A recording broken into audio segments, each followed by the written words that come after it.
Hello everyone, নতুন আরও একটা ভিডিওতে তোমাদের সকলকে স্বাগত জানাই। আর আমার ড্রেস আপটা দেখেই তোমরা নিশ্চয়ই বুঝতে পারছো এটা কিন্তু আমি মেহেন্দির ভিডিও যেটা শ্যুট করেছিলাম সেই মেহেন্দির ভিডিওটাই ছাড়তে চলেছি।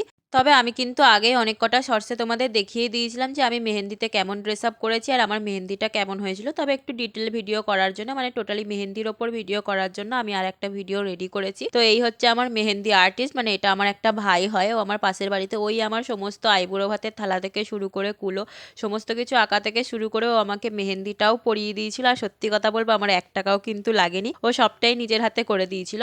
আর আমি মেহেন্দিটা হয়তো রেডি হয়েছিলাম সেদিন পরার জন্য, কিন্তু মেহেন্দি না আমার আগের দিন থেকেই পরা হয়ে গেছিলো। মানে আমি আইবুড়ো ভাতের আগের দিনই মেহেন্দি পরে ফেলেছিলাম। আর আইবুড়ো ভাতের দিন আইবুড়ো ভাত খাওয়ার পরে কিন্তু আমি শাখাপলা পরতে গেছিলাম ওই শাড়ি পরে, যেটা কিন্তু আমি তোমাদের দেখিয়েও ছিলাম। শাখাপলা পরে আসার পর মাসি বলেছিল যে তুই আর একটা শাড়ি পরে নে, তাহলে মেহেন্দির একটা লুক হয়ে যাবে। কিন্তু আমি কিন্তু এই প্রথম যে মেকআপটা করেছিলাম ওই মেকআপটার ওপরেই কিন্তু ডিপেন্ড করে আমার পুরো লুকগুলো ছিল, মানে আইবুড়ো ভাত, শাঁকাপলা পরা, ইভেন এই মেহেন্দিটা ওই একটা মেকআপেই আমার হয়ে গেছিলো।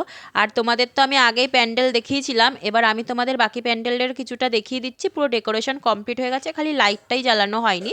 এটা ছিল আমাদের সেলফি স্টেজ। আমি না আমার দাদার বিয়েতে বৌদির বাড়িতে সেলফি স্টেজ দেখে আমার খুব শখ হয়েছিল করার, তাই জন্য আমি সেলফি স্টেজ করেছিলাম। কিন্তু সমস্যা হয়ে গেছে, আমার বৌদির যখন বিয়ে হয়েছিল ওদের তো বড় মাঠ ছিল, তাই ওদের ডেকোরেট করতে কোনো অসুবিধা হয়নি। কিন্তু আমার এখানে না স্পেস ভীষণ কম, মানে কোথায় যে আমি কী আসর করব বুঝতে পারছিলাম না। তো আমার যেহেতু প্যান্ডেলের সমস্ত দায়িত্ব আমার মামাই ছিল, তো সেই বুঝে বুঝে ওই যতটুকু জায়গা পেয়েছে তার মধ্যে আমাকে সবটা অ্যারেঞ্জ করে দিয়েছে। তো সেলফি স্টেজটা আমি চেয়েছিলাম যে ভেতরেই যেন হোক, কিন্তু সেখানে একদমই হয়নি। আর তাছাড়া একটা ভিড়ভাট্টাও হয় বিয়ের দিন, তারপরে আবার বিয়ের আসরও আছে, তাই ও তাই বুদ্ধি করে ওই সেলফি স্টেজটাকে রাস্তার ওপরেই করে দিয়েছিল। আর এই হচ্ছে আমার প্যান্ডেল। এখানে কিন্তু আমার বিয়ের আসর আর বিয়ে হবে, আমি বসবো, আর সেলফি স্টেজ ছিল। এছাড়া তোমাদের আর একটা প্যান্ডেল আমি আগেও দেখিয়েছিলাম, সেটা ছিল কিন্তু আমার যে খাওয়া দাওয়ার হচ্ছে সেটা। আর ওইখানেই আমার সমস্ত ফটোশ্যুটগুলো হয়েছে, মানে আমার বিয়ের পর আমাদের যে কাপেল ফটোশ্যুটগুলো হয়েছিল সিঁদুরদানের পর, সেগুলো সমস্তটাই আবার আমার ওই শ্যুট হয়েছিল ওই যে বিয়ের খাবারের প্যান্ডেল সেখানে। এবার মেহেন্দি এদিকে হচ্ছে, তোমরা তো দেখতেই পাচ্ছ আমার খালি একটা হাতের এক পিঠ বাকি ছিল, সেটা ও মেহেন্দিটা কমপ্লিট করে দিয়েছে, তাও আবার শাঁকাপলা পরে ফেলেছিলাম। আর এদিকে পরের দিন যেহেতু আমার ভোরবেলায় 4:30-4টের সময় আমার অধিবাসের জন্য সবাইকে উঠতে হবে,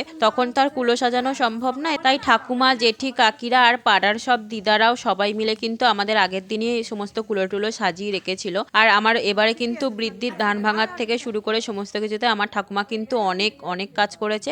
তার কিন্তু অনেক বয়সও হয়ে গেছে, শরীরটাও সেরকম ভালো নেই, কিন্তু নাতি নাতনির বিয়েতে কিন্তু অনেক দায়িত্ব পালন করেছে, অনেক কাজ করেছে। মানে আমার দাদার বিয়েতেও যেমন করেছে আমার বিয়েতেও তেমন করেছে। তো এই ছিল আমার মেহেন্দি পরার অভিজ্ঞতা। আর এরপরের আমি কিন্তু তোমাদের সাথে আমার অধিবাসের ভিডিওটা শেয়ার করবো। এবার যেহেতু নতুন সংসার হয়ে গেছে তাই জন্য ভিডিও ছাড়তে একটু লেট হচ্ছে। তবে ভিডিওটা তোমাদের কেমন লাগলো অবশ্যই জানিও। আজকের মতন আসি, তাহলে দেখা হবে আবার নেক্সট পার্টে। আজকের মতন টাটা।